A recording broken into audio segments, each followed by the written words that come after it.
name's Michael. I've got motor neurone disease, which largely impacts my arms and my hands. So to use any of that actions to open cardboard boxes or jars is just near on impossible for me.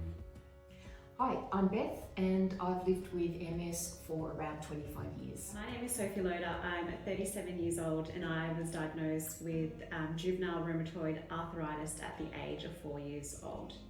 So in terms of impact, it impacts me daily because I've had it for such a long period. But in the hindsight of it all, I don't know anything different without not having arthritis. So I've been able to really adapt and make it my own.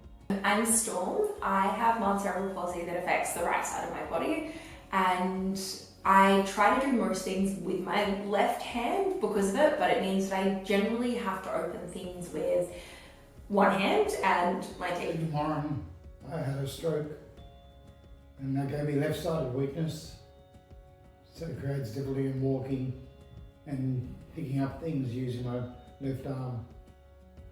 So opening products with my left arm is very hard.